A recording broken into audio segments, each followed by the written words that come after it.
Simba es un proyecto gratuito de promoción de la lectura. Ayúdanos a que nuestros libros lleguen a más gente compartiendo lecturas en las redes sociales. Si puedes y quieres, también puedes hacer una donación para mantener el proyecto y posibilitar que nuestra biblioteca siga creciendo. En el siglo XXIX. La jornada de un periodista americano en el 2889. Julio Verne. Cuento: los hombres de este siglo XXIX viven en medio de un espectáculo de magia continua, sin que parezcan darse cuenta de ello. Hastiados de las maravillas, permanecen indiferentes ante lo que el progreso les aporta cada día. Siendo más justos, apreciarían como se merecen los refinamientos de nuestra civilización. Si la compararan con el pasado, se darían cuenta del camino recorrido. Cuanto más admirables les parecerían las modernas ciudades con calles de 100 metros de ancho, con casas de 300 metros de altura, a una temperatura siempre igual, con el cielo surcado por miles de aerocoches y aeroómnibus. Al lado de estas ciudades, cuya población alcanza a veces los 10 millones de habitantes, ¿qué eran aquellos pueblos, aquellas aldeas de hace 1000 años, esas París, esas Londres, esas Berlín, esas Nueva York, villorrios mal aireados y enlodados, donde circulaban unas cajas traqueteantes, tiradas por caballos? Sí, caballos. Es de no creer. Si recordaran el funcionamiento defectuoso de los paquebotes y de los ferrocarriles, su lentitud y sus frecuentes colisiones, ¿qué precio no pagarían los viajeros por los aerotrenes y sobre todo por los tubos neumáticos, tendidos a través de los océanos y por los cuales se los transporta a una velocidad de 1500 kilómetros por hora? Por último, no se disfrutaría más del teléfono y del telefoto, recordando los antiguos aparatos de Morse y de Hughes, tan ineficientes para la transmisión rápida de despachos. ¡Qué extraño! Estas sorprendentes transformaciones se fundamentan en principios perfectamente conocidos que nuestros antepasados quizás habían descuidado demasiado. En efecto, el calor, el vapor, la electricidad son tan antiguos como el hombre. A fines del siglo XIX, ¿no afirmaban ya los científicos que la única diferencia entre las fuerzas físicas y químicas reside en un modo de vibración, propio de cada una de ellas, de las partículas etéricas? Puesto que se había dado ese enorme paso de reconocer la similitud de todas estas fuerzas, es realmente inconcebible que se haya necesitado tanto tiempo para llegar a determinar cada uno de los modos de vibración que las diferencian. Es extraordinario, sobre todo, que el método para reproducirlas directamente una de la otra se haya descubierto muy recientemente. Sin embargo, así sucedieron las cosas y fue solamente en 2790, hace 100 años, que el célebre Oswald Yer lo consiguió. Este gran hombre fue un verdadero benefactor de la humanidad. Su genial invención fue la madre de todas las otras. Así surgió una pléyade de innovadores que condujo a nuestro extraordinario James Jackson. Es a este último a quien debemos los nuevos acumuladores que condensan, unos, la fuerza contenida en los rayos solares, otros, la electricidad almacenada en el seno de nuestro globo, aquellos, por fin, la energía que proviene de una fuente cualquiera. Vientos, cascadas, ríos, arroyos, etc. También de él procede el transformador que, extrayendo la energía de los acumuladores bajo la forma de calor, de luz, de electricidad, de potencia mecánica, la devuelve al espacio, después de haber obtenido el trabajo deseado. Sí. Es el día en que estos dos instrumentos fueron ideados cuando verdaderamente se origina el progreso. Sus aplicaciones son incalculables. Al atenuar los rigores del invierno por la restitución del exceso de los calores estivales, han ayudado eficazmente a la agricultura. Al suministrar la fuerza motriz de los aparatos de navegación aérea, han permitido que el comercio se desarrollara magníficamente. A ellos se debe la producción incesante de electricidad sin pilas ni máquinas, de luz sin combustión ni incandescencia y, por último, de una inagotable fuente de trabajo, que ha centuplicado la producción industrial. Pues bien, vamos a encontrar al conjunto de estas maravillas en una mansión incomparable, la mansión de Lear Terrell, recientemente inaugurada en la avenida 16823 de Universal City, la actual capital de los Estados Unidos de las dos Américas. Si el fundador del New York Herald, Gordon Bennett, volviera a la vida hoy, ¿qué diría al ver este palacio de mármol y oro, que pertenece a su ilustre nieto, Francis Bennett? 25 generaciones se sucedieron y el New York Herald se mantuvo en la distinguida familia de los Bennett. Hace 200 años, cuando el gobierno de la Unión se trasladó de Washington a Universal City, el periódico lo siguió a menos que el gobierno haya seguido al periódico y tomó el nombre de Earth Herald. Que no se piense que haya declinado bajo la administración de Francis Bennett. No. Su nuevo director, por el contrario, iba a infundirle una energía y una vitalidad sin paralelos al inaugurar el periodismo telefónico. Conocemos este sistema, llevado a la práctica por la increíble difusión del teléfono. Todas las mañanas, en lugar de ser impreso, como en los tiempos antiguos, el Earth Herald es hablado. Es en una rápida conversación con un reportero, un político o un científico, que los abonados se informan de lo que puede interesarles. En cuanto a los clientes no suscriptos, se sabe que por unos centavos toman conocimiento del ejemplar del día en las innumerables cabinas fonográficas. Esta innovación de Francis Bennett revitalizó el antiguo periódico. En algunos meses su clientela ascendió a 85 millones de abonados y la fortuna del director aumentó gradualmente hasta los 30,000 millones, cifra altamente superada en la actualidad. Gracias a esta fortuna, Francis Bennett ha podido edificar su nueva mansión, colosal construcción de 4 fachadas, cada una de las cuales mide 3 kilómetros, y cuyo techo se ampara bajo el glorioso pabellón de 75 estrellas de la Confederación. Francis Bennett, rey de los periodistas, sería hoy el rey de las dos Américas si los estadounidenses pudiesen alguna vez aceptar la figura de un soberano cualquiera. ¿Usted lo duda? Los plenipotenciarios de todas las naciones y nuestros mismos ministros se apretujan en su puerta, mendigando sus consejos, buscando su aprobación, implorando el apoyo de su órgano todopoderoso.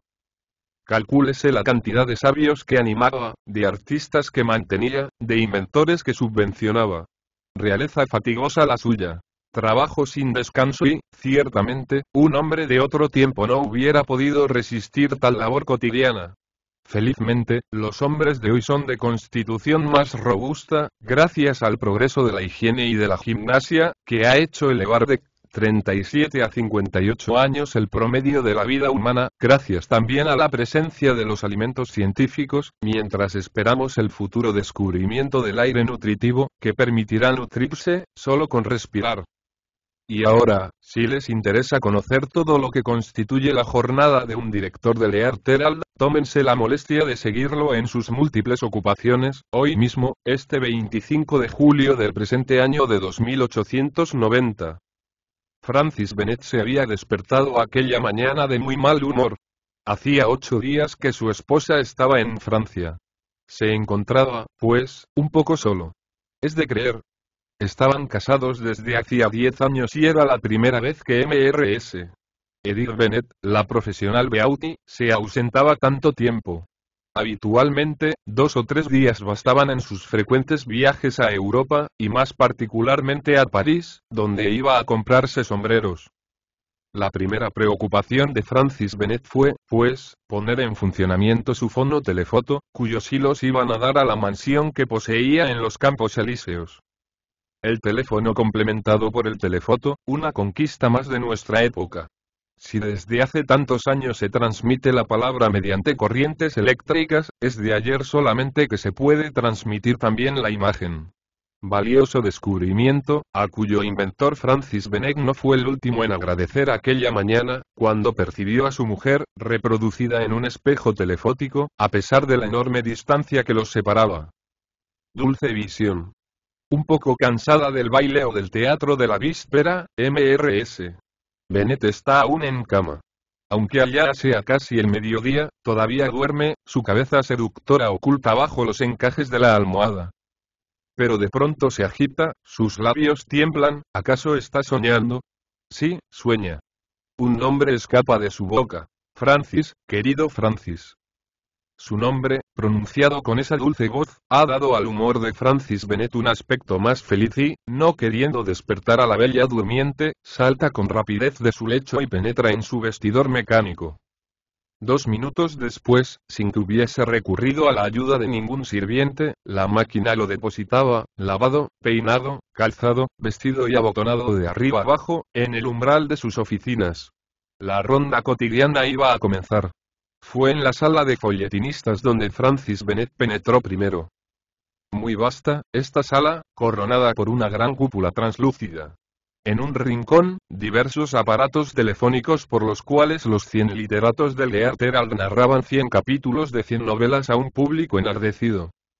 Divisando a uno de los folletinistas que tomaba 5 minutos de descanso, le dijo Francis Bennett. Muy bueno, mi querido amigo, muy bueno, su último capítulo. La escena donde la joven campesina aborda con su enamorado unos problemas de filosofía trascendente es producto de una finísima observación. Jamás se han pintado mejor las costumbres campestres. Continúe así, mi querido Archibald.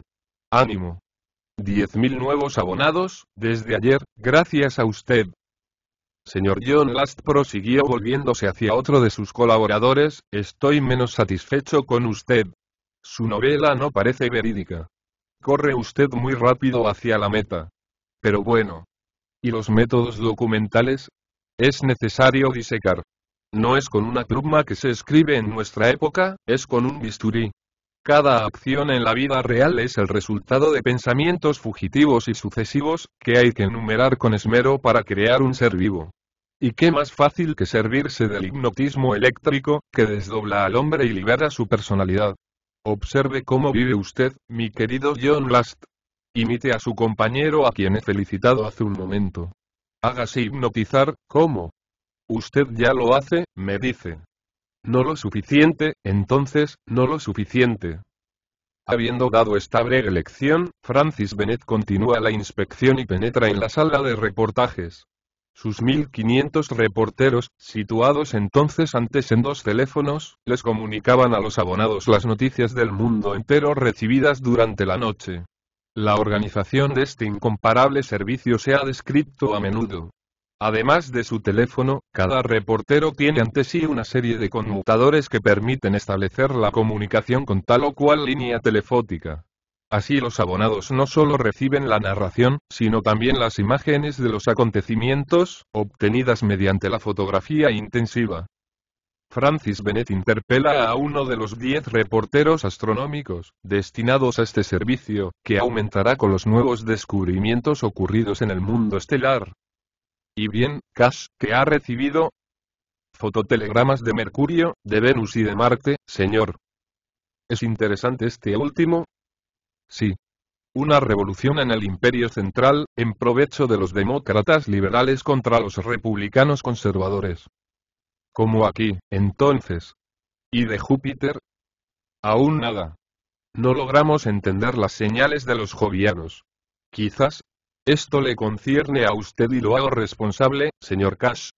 Respondió Francis Bennett, que muy disgustado se dirigió a la sala de redacción científica. Inclinados sobre sus calculadoras, 30 sabios se absorbían en ecuaciones de 95º grado.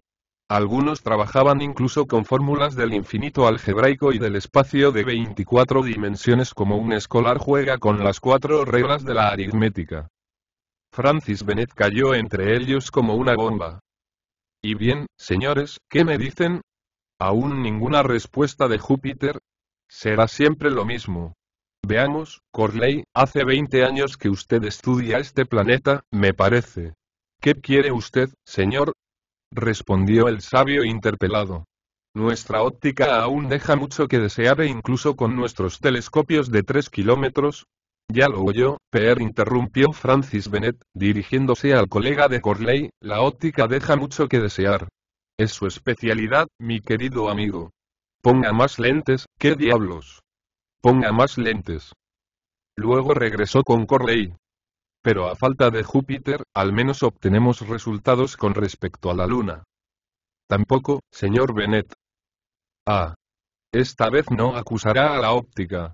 La Luna está 600 veces más cerca que Marte, con el cual, no obstante, nuestro servicio de correspondencia está establecido con regularidad. ¿No son los telescopios los que faltan? No, los que faltan son los habitantes, respondió Corley con una fina sonrisa de sabio. ¿Se atreve a afirmar que la Luna está deshabitada? Por lo menos, señor Bennett, en la cara que nos muestra. ¿Quién sabe si del otro lado? Bueno, Corley, hay un medio muy sencillo para cerciorarse de ello. ¿Cuál es?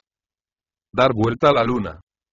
Y aquel día los sabios de la fábrica Bennett comenzaron a proyectar los medios mecánicos que debían llevar a la rotación de nuestro satélite. Por lo demás, Francis Bennett tenía motivos para estar satisfecho.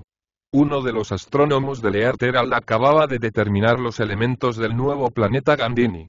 Es a 348 kilómetros y medio que este planeta describe su órbita alrededor del Sol y para realizarla necesita 272 años, 194 días, 12 horas, 43 minutos, 9 segundos y 8 décimas. Francis Bennett estaba encantado con esa precisión. Bien, exclamó, apresúrese a informar al servicio de reportajes. Usted sabe con qué pasión sigue el público estas cuestiones astronómicas. Quiero que la noticia aparezca en el número de hoy. Antes de abandonar la sala de reporteros, Francis Bennett se acercó al grupo especial de entrevistadores y, dirigiéndose al que estaba encargado de los personajes célebres, preguntó: ¿Ha entrevistado al presidente Wilcox?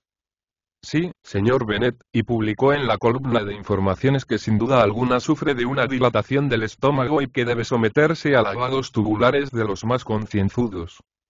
Perfecto. ¿Y este asunto del asesino Chapman? ¿Ha entrevistado a los jurados que deben presidir la audiencia? Sí, y están todos tan de acuerdo en la culpabilidad que el caso ni siquiera será expuesto ante ellos. El acusado será ejecutado antes de haber sido condenado. ¿Ejecutado, eléctricamente? Eléctricamente, señor Bennett, y sin dolor, se supone, pues aún no se ha dilucidado este detalle. La sala contigua, vasta galería de medio kilómetro de largo, estaba consagrada a la publicidad y fácilmente se imagina lo que debe ser la publicidad de un periódico como el Earth Herald. Producía un promedio de $3 millones al día. Gracias a un ingenioso sistema, una parte de esta publicidad se difundía en una forma absolutamente novedosa, debida a una patente comprada al precio de $3 a un pobre diablo que está muerto de hambre. Consiste en inmensos carteles, que reflejan las nubes, y cuya dimensión es tal que se los puede percibir desde toda una comarca. En esa galería, 1000 proyectores se ocupaban sin cesar de enviar esos anuncios desmesurados a las nubes, que los reproducían en colores. Pero, aquel día, cuando Francis Bennett entró en la sala de publicidad, vio que los mecánicos estaban de brazos cruzados cerca de los proyectores inactivos. Se informa, por toda respuesta, le muestran el cielo de un azul puro. Sí. Buen tiempo, murmura, y la publicidad aérea no es posible. ¿Qué hacer? Si no se tratase más que de lluvia, podríamos producirla. Pero no es lluvia, sino nubes lo que necesitamos.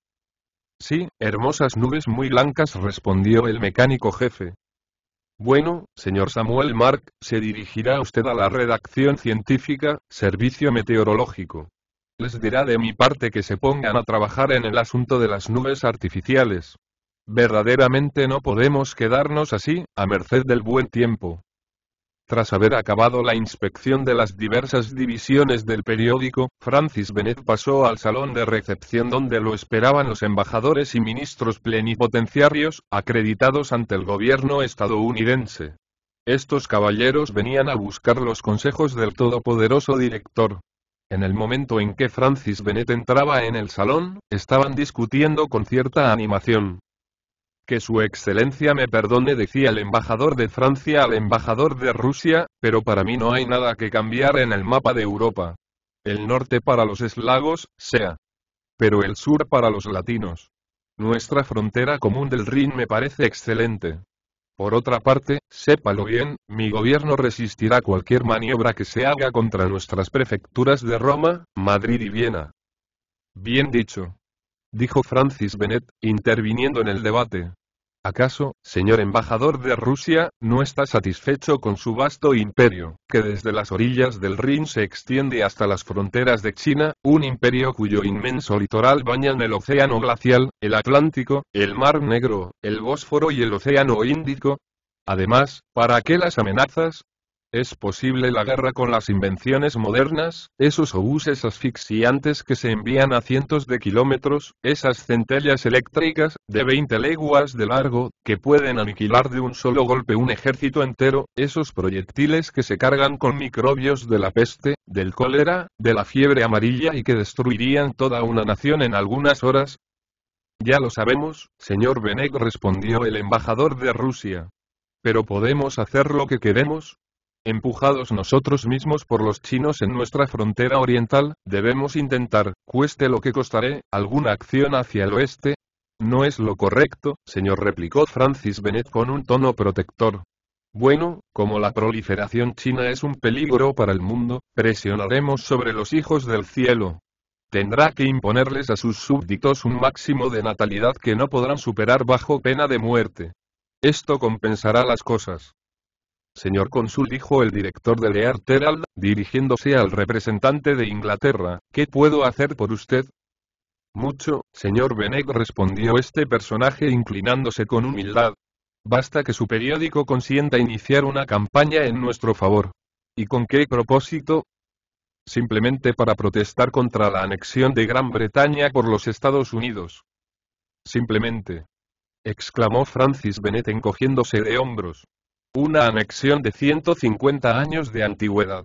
Pero los señores ingleses no se resignarán jamás a que, por un justo vuelco del destino, su país se haya convertido en colonia estadounidense.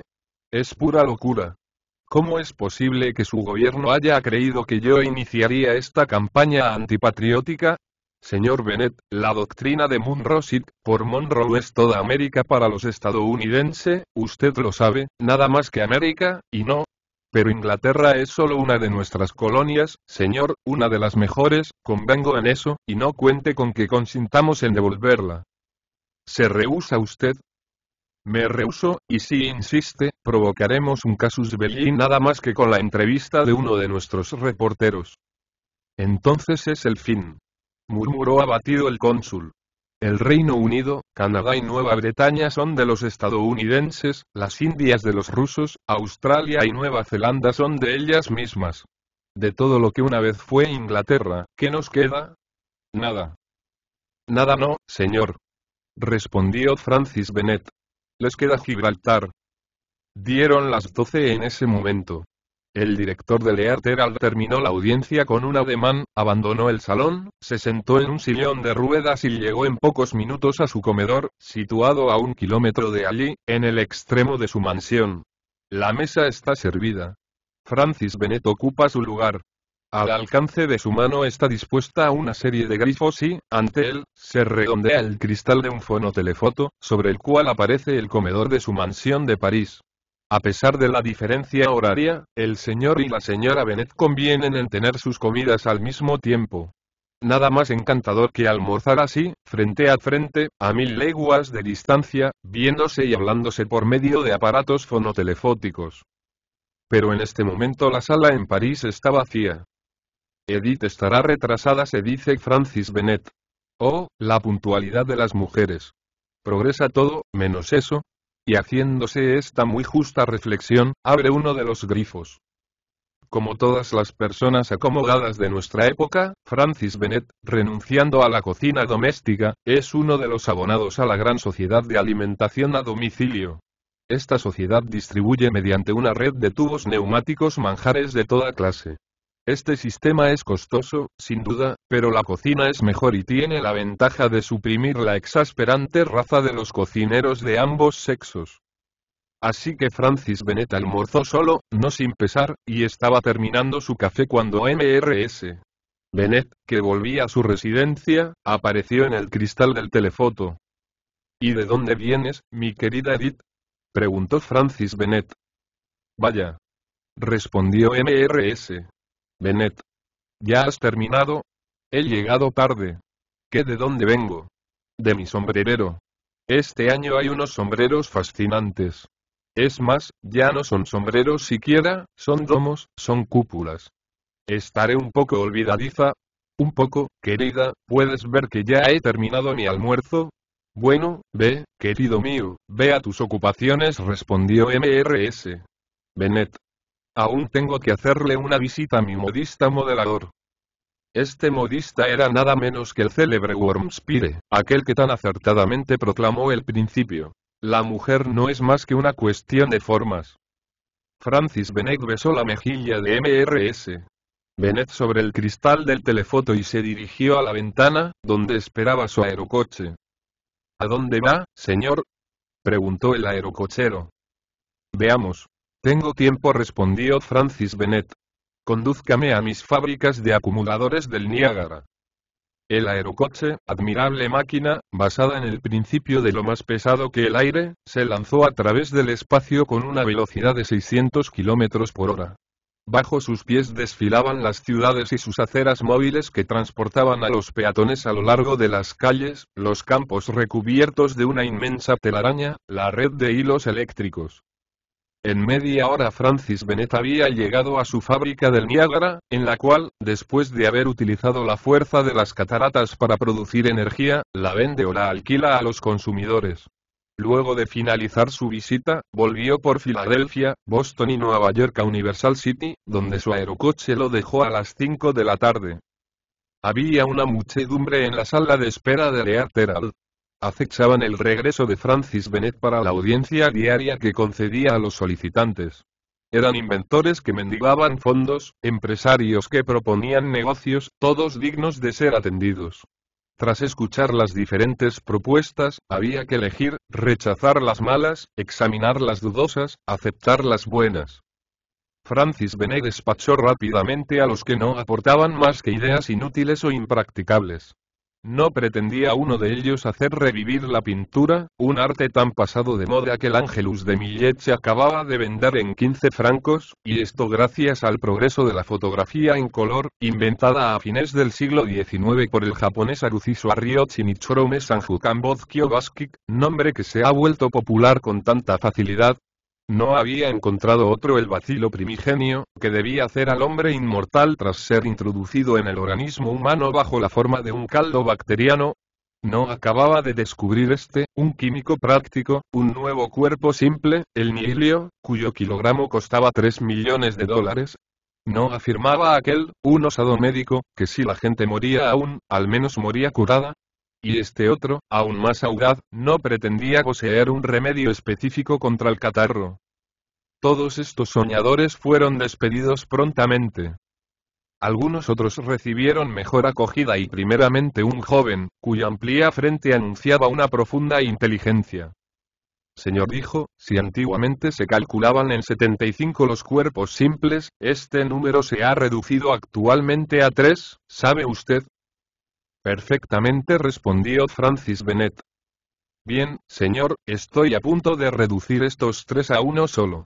Si no me falta el dinero, en algunas semanas lo habré logrado. ¿Y entonces? Entonces, señor, lisa y llanamente habré determinado lo absoluto. ¿Y la consecuencia de este descubrimiento? Será la creación sencilla de cualquier materia, piedra, madera, metal, fibrina. Entonces pretendería usted llegar a fabricar una criatura humana. Absolutamente, solo le faltará el alma. ¿Cómo no? Respondió irónicamente Francis Bennett, que, sin embargo, incorporó al joven químico a la redacción científica del periódico. Un segundo inventor, basándose en viejas experiencias que databan del siglo XIX y desde entonces repetidas muchas veces, tenía la idea de desplazar toda una ciudad en un solo bloque. Se trataba concretamente de la ciudad de Staaf, situada a unas 15 millas del mar, la cual se transformaría en estación balnearia, tras haber sido llevada sobre rieles hasta el litoral. De donde resultaría un enorme beneficio para los terrenos edificados y por edificar. Francis Bennett, seducido por este proyecto, consintió en ir a medias en el negocio. Sabe, señor, le dijo un tercer postulante, que, gracias a nuestros acumuladores y transformadores solares y terrestres, hemos logrado uniformar las estaciones. Transformamos en calor una parte de la energía de que disponemos y enviamos este calor a las regiones polares, donde fundirá los hielos. Déjeme sus planos, respondió Francis Bennett, y vuelva en una semana. Por fin, un cuarto sabio llevaba la noticia de que una de las cuestiones que apasionaban al mundo entero iba a ser resuelta esa misma noche. Se sabe que un siglo atrás una temeraria experiencia había atraído la atención pública sobre el Dr. Nathaniel Fairburn. Partidario convencido de la hibernación humana, es decir, de la posibilidad de suspender las funciones vitales y posteriormente hacerlas renacer luego de cierto tiempo, se había decidido a experimentar sobre sí mismo la excelencia del método. Después de haber indicado mediante testamento hológrafo las maniobras adecuadas para volverlo paulatinamente a la vida dentro de 100 años, fue sometido a un frío de 172 grados. Reducido entonces al estado de momia, el Dr. Fairburn fue encerrado en una cripta por el período convenido.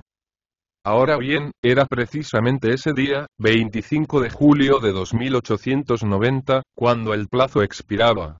Vinieron a proponerle a Francis Bennett que la resurrección esperada con tanta impaciencia se celebrase en una de las salas del Earth Herald. De este modo el público podría estar al tanto de la situación segundo a segundo. La propuesta fue aceptada y como la operación no debía realizarse hasta las 9 de la noche, Francis Bennett se tendió en una reposera en la sala de audición. Luego, girando una perilla, se puso en comunicación con el Central Concert. Después de una jornada tan ocupada, qué delicia encontró en las obras de los mejores músicos de la época, basadas en una sucesión de sabias fórmulas armónico-algebraicas. La oscuridad envolvía la sala y Francis Bennett, entregado a un sueño semi-extático, ni siquiera se daba cuenta. Pero de pronto se abrió una puerta. ¿Quién es?, dijo, girando un conmutador colocado bajo su mano. Inmediatamente, por una sacudida eléctrica producida en el éter, el aire se volvió luminoso. «Ah. ¿Es usted, doctor?», dijo Francis Bennett. «Soy yo», respondió el Dr. Sam, quien venía a hacer su visita diaria, del abono anual. «¿Cómo se encuentra?». «Bien». «Tanto mejor, veamos su lengua». Y la observó bajo el microscopio. «Bien, ¿y su pulso?». Lo tomó con un sismógrafo, muy parecido a los que registran las vibraciones del suelo. «Excelente». «¿Y el apetito?». «Sí, el estómago. No anda muy bien. El estómago ha envejecido. Pero la cirugía ha progresado mucho. Será necesario hacerle colocar uno nuevo. Usted sabe, tenemos estómagos de repuesto, con garantía de 2 años». «Ya veremos», respondió Francis Bennett. «Mientras esperamos, doctor, acompáñeme a cenar». Durante la comida, la comunicación fonotelefónica fue establecida con París. Esta vez, Edith Bennett estaba sentada a la mesa y la cena, entremezclada con los chistes del Dr. Sam, fue fascinante. Luego, apenas terminaron. «¿Cuándo calculas regresar a Universal City, mi querida Edith?», preguntó Francis Bennett. «Voy a partir al instante». «¿Por el tubo o el aerotren?». «Por el tubo». «Entonces estarás aquí». «A las 11:59 de la noche». «¿Hora de París?». «No, no. Hora de Universal City». «Hasta pronto, entonces, y, sobre todo, no pierdas el tubo». Estos tubos submarinos, por los cuales se venía de Europa en 295 minutos, eran preferibles a los aerotrenes, que solo iban a 1000 kilómetros por hora. El doctor se retiró, después de haber prometido regresar para asistir a la resurrección de su colega Nathaniel Fairburn, y Francis Bennett, queriendo determinar las cuentas del día, entró a su despacho. Enorme operación, cuando se trata de una empresa cuyos gastos diarios alcanzan los $1500. Afortunadamente, el progreso de la mecánica moderna facilita notablemente este tipo de trabajo. Con ayuda del piano calculador eléctrico, Francis Bennett acabó su tarea en 25 minutos. Ya era hora.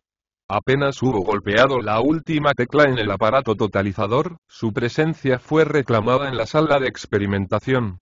De inmediato se dirigió a ella y fue recibido por un numeroso cortejo de sabios, quienes se hallaban junto al Dr. Sam. Allí está el cuerpo de Nathaniel Fairburn, en su ataúd, que se halla colocado sobre caballetes en medio de la sala. Se activa el telefoto y el mundo entero va a poder seguir las diversas fases de la operación. Se abre el féretro, se saca a Nathaniel Fairburn, todavía parece una momia, amarillo, duro, seco. suena como la madera, se lo somete al calor, a la electricidad, ningún resultado, se lo hipnotiza, se lo sugestiona, nada puede vencer este estado ultracataléptico. ¿Y bien, Dr. Sam? Pregunta Francis Bennett. El Dr. Sam se inclina sobre el cuerpo, lo examina con la mayor atención, le introduce por medio de una inyección hipodérmica algunas gotas del famoso elixir Brown Sequard, que aún está de moda, la momia está más momificada que nunca.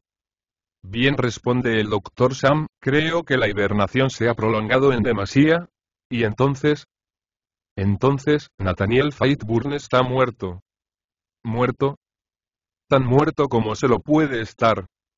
¿Puede decir desde cuándo? ¿Desde cuándo? Respondió el Dr. Sam. Desde el momento en que ha tenido la nefasta idea de hacerse congelar por amor a la ciencia. Vamos, dijo Francis Bennett, he aquí un método que necesita ser perfeccionado.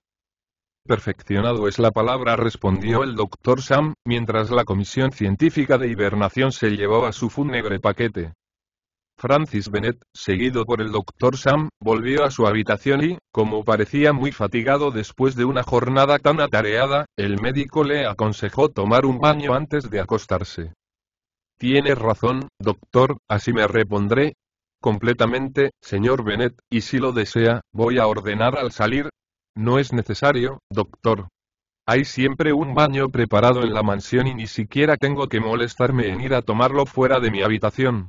Mire, con solo tocar este botón, la bañera va a ponerse en movimiento y la verá presentarse ella sola con el agua a la temperatura de 37 grados. Francis Bennett acababa de presionar el botón. Un ruido sordo brotaba, crecía, se intensificaba, luego, se abrió una de las puertas y apareció la bañera, deslizándose eléctricamente sobre sus rieles. Cielos.